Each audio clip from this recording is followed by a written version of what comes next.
So I'm super excited to be here tonight. This has been like a really timely thing for me because I feel like I'm standing right now on the opposite side of 3 years that have been really difficult for me, but those 3 years have brought me somewhere that I'm really excited about now.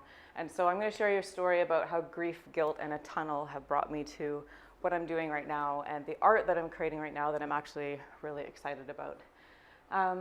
So I have to calm down for just a moment because this is a little bit of an emotional thing for me, but I got it.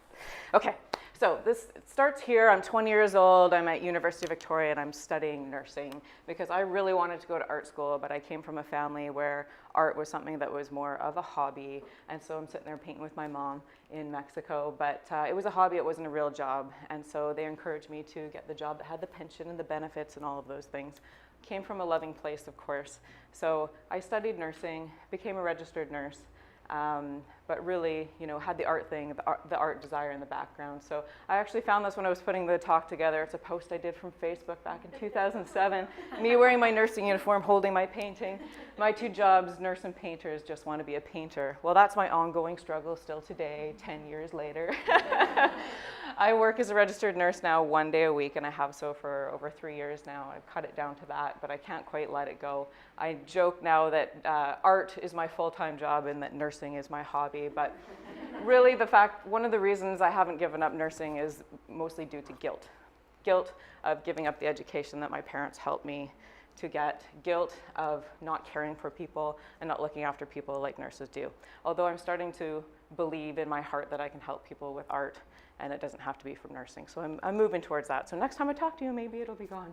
But this is sort of my work that I've created my business around. It is a business, a full-time business that I'm able to financially support myself with. Cards, prints, commissions, all of those things have led me to being able to be a real artist. Picture of my mom and I. This was shortly after she retired. My mom was also a registered nurse. About a year after this photo was taken, my mom was diagnosed with terminal lung cancer, which was a surprise because she was really healthy and had just retired and had all these wonderful plans to do with my dad. I wasn't planning on crying already. Anyway, she was diagnosed on my birthday in April of 2014.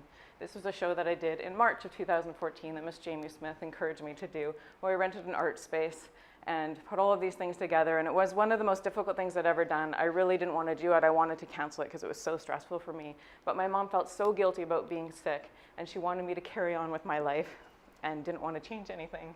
And so I put this together, and it was a good success. And still look back, it's one of the most difficult things I ever did. And it was the first row that ever happened. Thank you, Jamie. This was the last family photo that we took.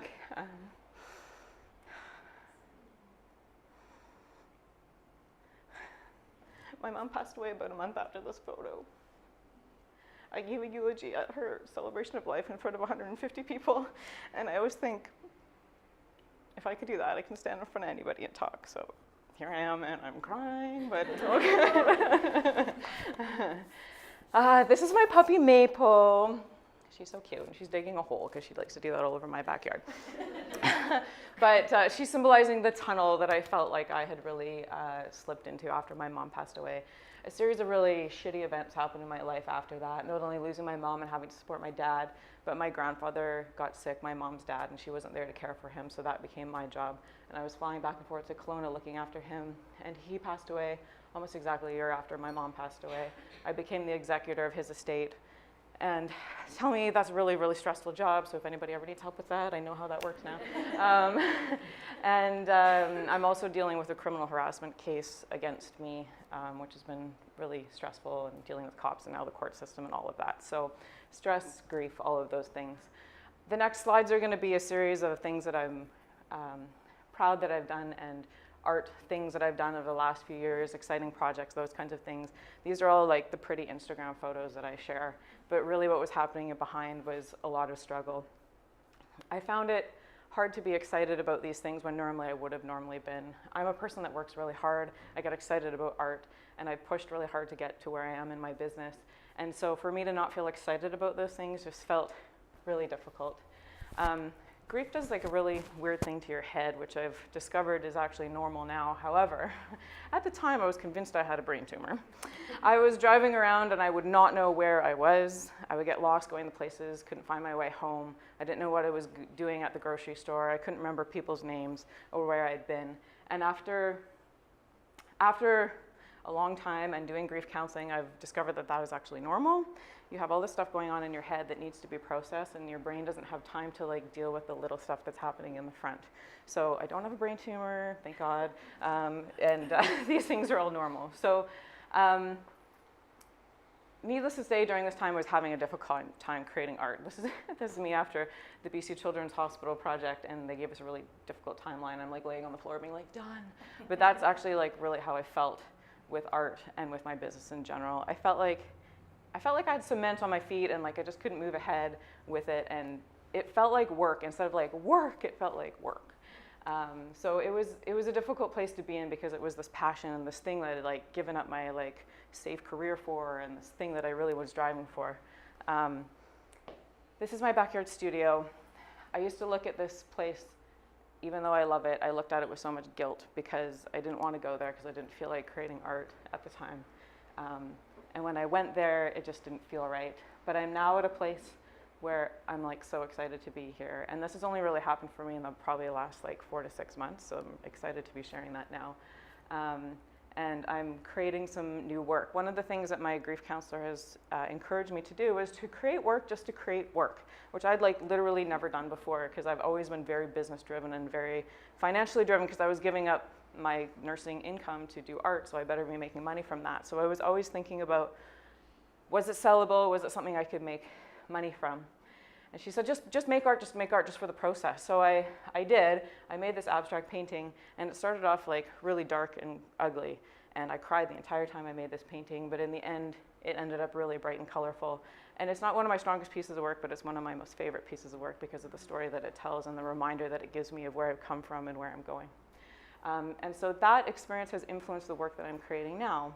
So I've decided I'm combining my loose backgrounds with my stylized trees over top, and this is the new way that I'm going. And it symbolizes the looseness and the letting go that is happening in my life right now, and the structure that I'm striving to find. And there's Maple. She's covered in dirt because she's dug her way out of the tunnel, and that's where I feel like I'm at right now. Tunnels come and go, but they always seem really shallow, and I know that there's light at the end of it. When I first felt deeply into my grief, I felt like it was a hole I wasn't going to get out of, but now I know it's a tunnel and that there's light at the end of it. So yeah, it's a good place to be in. I'm really excited to be sharing it. These are just some pictures of things that have been big supports for me through my journey through the tunnel. This is my husband, Ren. We had a little paint night in my studio. He's been an amazing support for me, and the biggest thing that he's done for me is to listen to me, because he hasn't been through what I've been through. He hasn't had a big loss in his life. He hasn't experienced grief, and so nobody has all the answers. And so he never tried to give me the answers or tell me what to do or tell me it was okay, you're going to be fine, those kinds of things. It was like he just listened to me. He let me do those things, and so that was really helpful. The other thing that really helped me is going to grief counseling. At first I was really worried about the cost, and I've continued on with it. I go on a monthly basis now, and I probably will for quite a while, because that mental check-in for me has been really important. I also had an amazing opportunity to connect with a psychic medium about like 3 months ago and connect with my mom's spirit, which was crazy amazing. So it may not be for everybody, but I'll put it out there. If anybody wants to ask me questions about it, it was so cool. And that experience alone, I feel like helped me go flying out of the tunnel, which was very cool. And the other little picture I had up there was Thrive. And having Thrive, having a group of ladies to be able to come to on a regular basis. All my mastermind ladies have heard me talk about my stress and grief quite a bit. And I appreciate having the opportunity and having the support for that. I know I'm going over time just for a minute, but I had 3 points I wanted to make. Okay, thank you. I feel like I said, I feel like I'm standing on the opposite side of an experience right now, and so I have things to share, and I wanted to share them in hopes that they might help some of you as well. 1, One, two, three. One, the fact in life is that we're all going to lose somebody that we love, and that we're all going to die. Sorry to say, guys, but it does happen. So I find in our society we don't talk about death a lot. We don't talk about loss a lot because it's uncomfortable and we don't want to talk about those things. But the best thing that we can do is actually talk about them and make them more normal, so that when that does happen to you, because it will happen to you, it's that much easier, and it's that much easier for all of us to talk about it. The other thing that I've experienced is that people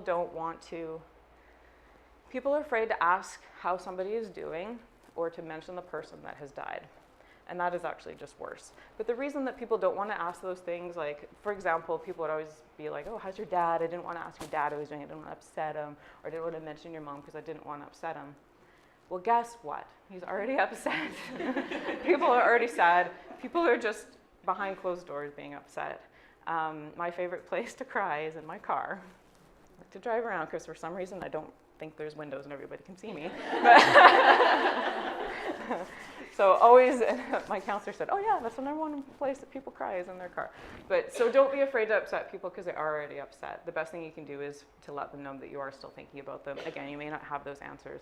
And the fact to be able to talk about the person that's died, because all we're really left with is memories and stories. So let's share those and celebrate those. That helps with the healing. That helps more than saying it's going to be okay, like those kinds of things, right? And I had one more point. What was it? Oh, that one of the things my counselor taught me was that grief waits for you. And there's no set amount of time on grief. So when somebody passes away, it feels all, it's kind of like when you like cut your finger and it doesn't hurt at first, it's because you're like numb, right? And then all the sort of pain comes afterwards. So in that initial time when somebody passes away, you're kind of numb and you can kind of get through it. And that's when you have like the most support, because everybody's at the funeral, their celebration of life, and buying you flowers and all those lovely things that people do, which is so nice. But then all of that support goes away and the person's still left with the grief. And it took me, because of all the other crap that I had to go through, basically I didn't really go into my grief processing all those things until over a year after my mom had passed away. And I was so worried that I had something wrong with me because it had taken so long for that to happen. But the thing to know is that grief will wait for you. It was sitting there waiting for me until I dealt with all the other crap in my life. And so if you're supporting somebody who has lost somebody and is going through grief, just know that it takes a long time, and to still check in with them even though it seems like it's been a long time since that person passed away. I want to thank you for listening to me, because being able to stand up here and talk about this helps me to heal my heart, and I appreciate it.